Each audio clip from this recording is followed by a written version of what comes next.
Stay tuned. There's a gewaldige podcast. Rabbi Steve Geller does a gewaldige Zach, and that'll be coming out this week. Torah Giants on Chumash. Welcome to the weekly piece on the Parsha from Torah Giants on Chumash, written by Rabbi Rabbi Goodmans. Sit back and enjoy. Welcome to Torah Giants on Chumash. I'm Steve Geller. The Torah asks us to accept certain things sight unseen. Many people think they have an issue accepting things sight unseen because they were raised to know that seeing is believing. Sight unseen, seeing is believing, expressions we use without really thinking about them. We'll look into both of these expressions in a moment. But now let's focus first on some of the technical intricacies of the laws of kosher shechita, ritual animal slaughter. And like many concepts in the Torah, there are also simanim, mnemonic expressions to help the shochet in training remember some of the laws. Multiple places in the Gemara Yuma and Chulin promote the siman or mnemonic Rov echad ba'of, v'rov shnayim b'behema. Most of one by a bird, and most of two by an animal. That is, for an animal, the shochet must sever most of both the windpipe and the food pipe, but for a bird, it is sufficient to sever most of only one of these.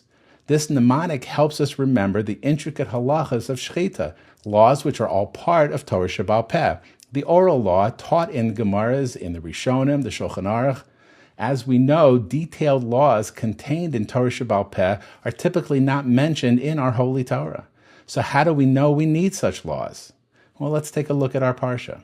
When the place is distant from you that Hashem your God chooses to set his presence there, you may slaughter some of your cattle or your flocks that Hashem gave you, as I have commanded you, and you will eat in your cities with all your appetite. Many commentators have noted that the statement, Ka'asher tzivisicha, as I have commanded you, is a powerful proof to the existence of Torah Shebaal Peh, which Moshe expounded upon to the people without it being recorded in the text. Rather, they were taught to be memorized and passed down through the generations, again without being part of the written laws.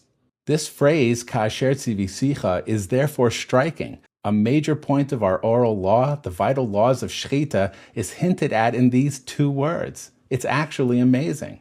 The Baalei Tosfos, in the name of Rav Yaakov of Corville, jumps on this phrase and makes a stunning point. The gematria of Ka'asher tzivisicha is 1,047.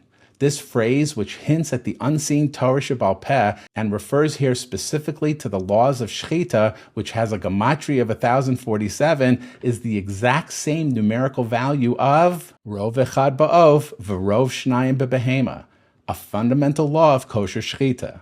How amazing is that? Let's take another quick look at our pasuk. The pasuk is referencing a previous conversation. And again, when it comes to Torah Shebaal Peh, this is part of the Torah we are told to accept sight unseen.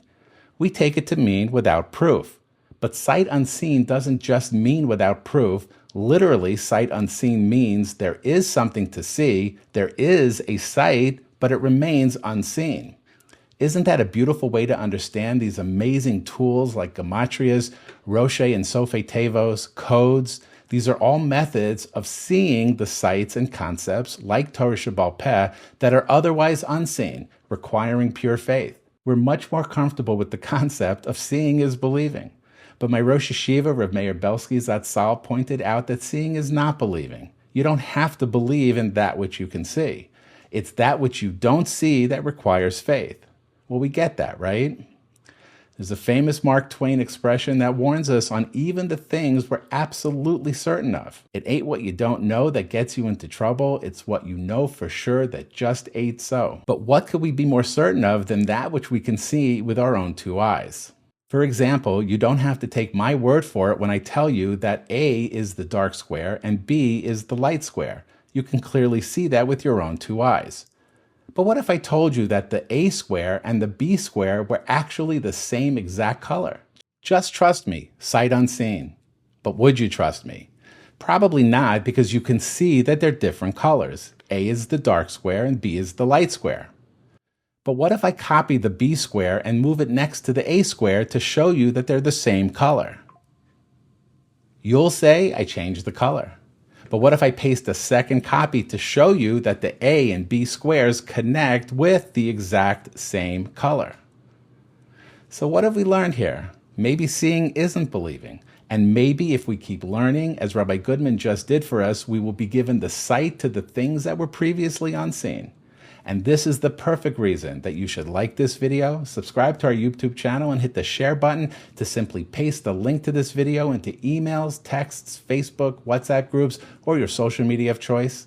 Let's give our friends and family the sight of the unseen that they will love as much as you did, and we will all be sharing the great mitzvah of Talmud Torah. Your yeshiva is a storehouse of great Rebbeim and Torah. It shares it. Our Gedolim don't conceal their holy Torah, they share it. We daven to Hashem for our chelik in the Torah. He shares it. So when you come up with chidushim in your learning, that's your Torah. Share it.